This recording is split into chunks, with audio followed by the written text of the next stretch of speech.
बिहार के सबसे हॉट और चर्चित लोकसभा सीट शिवहर में 25 मई को मतदान हो गया।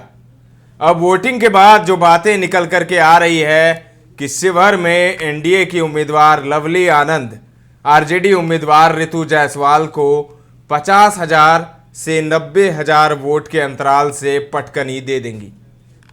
खबर के मुताबिक एनडीए उम्मीदवार लवली आनंद, जो कि पूर्व सांसद आनंद मोहन की पत्नी हैं, उनका शुरुआत में तो कुछ राजपूत भी विरोध कर रहे थे।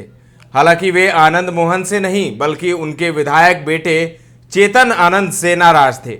लेकिन शिवहर सीट को सलामत रखने के लिए 15 दिन पूर्व क्षेत्र के राजपूत गजब की मजबूती से लवली के पक्ष में आक्रामक तरीके से गोलबंद हो गए, जिसमें वहां के पूर्व विधायक ठाकुर रत्नाकर राणा की भी अहम भूमिका रही।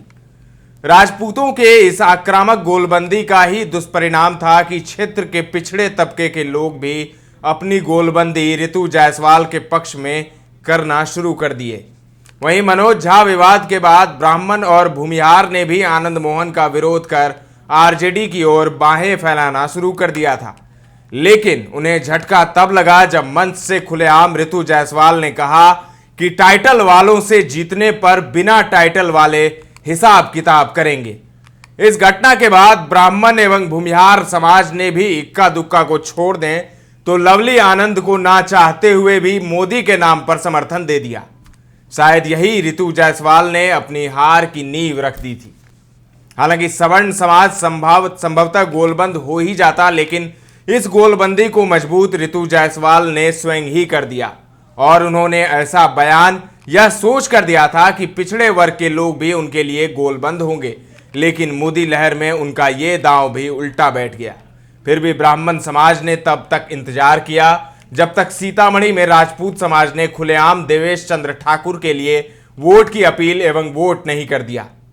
वहीं उसके बाद देवेश चंद्र ठाकुर, अश्विनी चौबे और ललन सिंह जैसे नेताओं ने भी शिवहर में ब्राह्मण भूमिहार के घर घर घूमकर लवली के लिए वोट मांगा और श्रीवास्तव समाज शुरू से ही मोदी समर्थन में था, जिसके बाद सवर्ण समाज लवली आनंद के पक्ष में पूरी तरह एकजुट हो गया।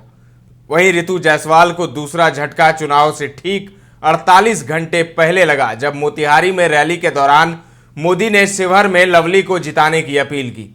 इस रैली के बाद वैश्य समुदाय, जो शुरू में मजबूती से रितु जायसवाल के साथ खड़ा था, उस मजबूत दीवार में उसी वक्त दरार आ गया। वहीं माहौल को भांपते हुए लवली समर्थक, खासकर सवर्ण समाज ने आक्रामक रूप का त्याग कर वैश्य समाज को मोदी के नाम पर मनाना शुरू कर दिया और व्यक्तिगत एवं सोशल मीडिया पर लगातार हवा बनाकर ऐसा माहौल खड़ा कर दिया कि लवली मजबूरी है, मोदी जरूरी है, जिस कारण वैश्य समाज भी पुनः विचार करने को बाधित हो गए। वैश्य समाज के एक बड़े वर्ग ने चुनाव के आखिरी 24 घंटे पूर्व निर्धारित कर लिया कि सांसद कोई भी बने, लेकिन प्रधानमंत्री मोदी को ही बनना है। और इसी संकल्प को लेकर वैश्य समाज लवली के पक्ष में गोलबंद होने लगे। हालांकि विधानसभा वार वैश्य गोलबंद का प्रतिशत अलग अलग रहा। शिवहर में 65 तो बेलसंड में यादवों से नाराज वैश्य, खासकर सूवी समाज ने 75% मतदान एनडीए को कर दिया। मधुबन में यह आंकड़ा 40 रहा तो चिरैया में 55, ढाका में भी 60 और वहीं रीगा में भी 70 तक वैश्य ने पाला बदल एनडीए को वोट कर दिया। अब अगर बात करें चुनावी गणित की तो यहां कुल वोटर तकरीबन 18 लाख हैं, जिसमें 56 पोल हुआ है, 56%, यानी तकरीबन 10.25 लाख वोट गिरे हैं। उम्मीद के मुताबिक इसमें 2 लाख में से 1.5 लाख वोट राजपूत के पोल हुए हैं, 2.2 लाख मुस्लिम में से 1.6 लाख वोट मुस्लिम वोट पोल हुए हैं, 4 लाख वैश्य में 3 लाख पोल हुए हैं और 10 लाख में 4.5 लाख अन्य पिछड़ी जाति का वोट पोल हुआ है। एनडीए के पक्ष में फिलहाल 1.4 लाख राजपूत, 55 वैश्य यानी 1.65 लाख, वहीं पिछड़ी जाति के 4.5 लाख में से तकरीबन 2.5 लाख वोट, जिसमें कुर्मी, कुशवाहा, पासवान, सोनार, लोहार समेत अन्य जातियां जो मोदी के नाम पर वोट करते हैं, मिलते नजर आ रहे हैं। यानी कि टोटल 5,55,000 के आसपास मत मिलते नजर आ रहे हैं। वहीं अगर बात करें आरजेडी प्रत्याशी रितु जायसवाल की, तो रितु जायसवाल को पूर्णतः मुस्लिम वोट भी मिलता नजर नहीं आ रहा है। पोल हुए 1.6 में से 1.2 लाख मुस्लिम वोट ऋतु के पक्ष में जाते दिख रहे हैं। यही वैश्य के पलटी मारने के कारण सबसे ज्यादा घाटा उन्हें यहां ही हुआ है। वैश्य के लाख वोट ही ऋतु जायसवाल को मिलते दिख रहे हैं। वहीं अन्य पिछड़े समाज में लालू के कोर वोटर के 2 लाख वोट मिलते नजर आ रहे हैं। यानी टोटल तकरीबन 4,20,000 मत ऋतु जायसवाल के पक्ष में जाते दिख रहे हैं। वहीं ऋतु जायसवाल के बचे कुचे आशा को वैश्य समाज से भी बाबा योगी अखिलेश्वर दास जी को भी अच्छी खासी वोट मिली है। तो अखिलेश्वर दास ने भी वैश्य समाज के वोट को लिए हैं। इससे ऋतु जायसवाल की मुश्किलें बढ़ती हुई दिख रही है। वहीं एआईएमआईएम के राणा रंजीत सिंह को भी तकरीबन 50,000 मुस्लिम वोट मिलने का अनुमान है। हालांकि उन्होंने राजपूत वोट भी थोड़ी बहुत काटा है। शायद उक्त दिनों निर्दलीय नहीं खड़े होते। अगर ये दोनों नहीं खड़े होते तो राजद प्रत्याशी ऋतु जायसवाल को 85,000 वोट और प्राप्त होते, तो लड़ाई कांटे की टक्कर की होती और शायद परिणाम कुछ और होता। जानकार बताते हैं कि दोनों प्रत्याशी को मिले 85,000 वोट आरजेडी के ही थे और इन वोटों से घाटा सबसे ज्यादा आरजेडी को ही हुआ है।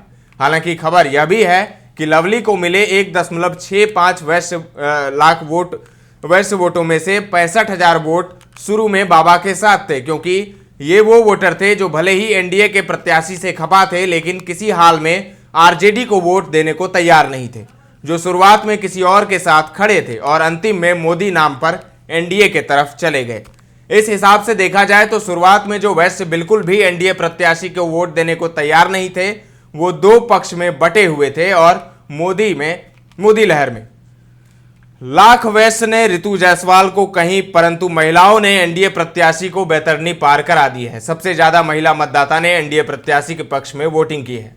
तो इस सर्वे के अनुसार ऐसा लग रहा है कि ऋतु जायसवाल हार जाएंगी और लवली आनंद उन्हें 70,000 वोट या 90,000 वोट से वो उन्हें हरा देंगी। 50,000 वोट, कुछ भी हो सकता है। यह आंकड़ा जो जीत हार का अंतर है वो भले ही कम होगा, लेकिन जीत यहां पर एनडीए प्रत्याशी लवली आनंद की नजर आ रही है। तो अब देखिए क्या होता है। ये तो बस एक अनुमान है। वोटिंग के बाद 4 जून को ही पता चलेगा कि शिवहर का रण कौन जीता है, शिवहर के लोग किसे संसद भेज रहे हैं। फिलहाल के लिए इतना ही। तमाम अपडेट्स देते रहेंगे, बने रहे दर्श न्यूज के साथ।